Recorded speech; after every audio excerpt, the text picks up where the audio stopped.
Bienvenue à Châteauneuf-de-Randon, ou Chastelnou en occitan, un village à environ 1280 mètres d'altitude, situé en Lozère dans l'ancienne province du Gévaudan. Avant la construction du village, Châteauneuf est uniquement un château. C'est une place forte médiévale bâtie par les Randon vers 1150. Il devient la seconde résidence des barons de Randon. Aujourd'hui, le village est peuplé par 527 habitants. Châteauneuf-de-Randon est notamment connu par la venue de Bertrand du Guesclin, connétable de France. Il est envoyé par le roi Charles V pour chasser les Anglais et ainsi libérer le Gévaudan, alors que la France est très affaiblie par la guerre de Cent Ans. La légende raconte que sous une éprouvante chaleur estivale, le connétable aurait bu une eau si fraîche qu'elle entraîna une congestion qui le fit agoniser jusqu'à sa mort en juillet 1380. Une statue de bronze est alors érigée en son honneur en 1888. En 1632, Louis XIII ordonne le démantèlement du château, dont les pierres serviront à la construction de l'église et à certains bâtiments d'habitation.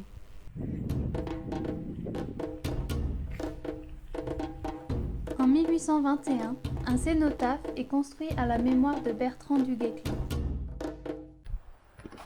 On est à la tour des Anglais, l'ultime vestige du château.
En 1748, l'église du village, située au niveau du cimetière actuel, menace de s'écrouler.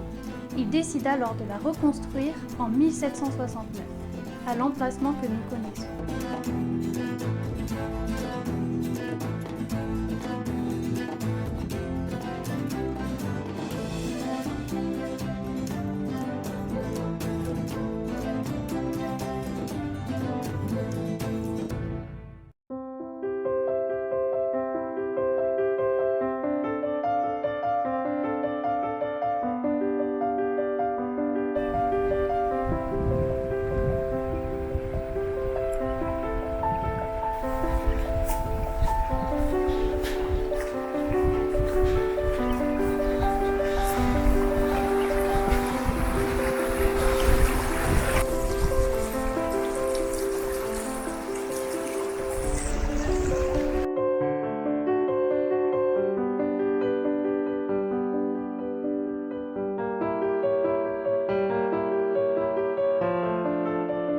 D'après la légende, Gargantua ou un géant nommé Roland revenait de la vallée française où avait été défaite une armée sarrasine.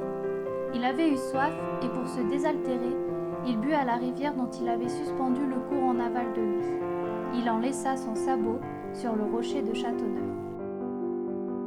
La roche branlante, aussi appelée sabot de Gargantua, est une énorme et curieuse roche en forme de sabot suspendue au bord d'un précipice. Elle se met à remuer sur une simple pression de la main, bien que solidement assise sur le roc qui lui sert de base. Ici on est à la Souchère, on est au bout du village et là on va aller au point de vue.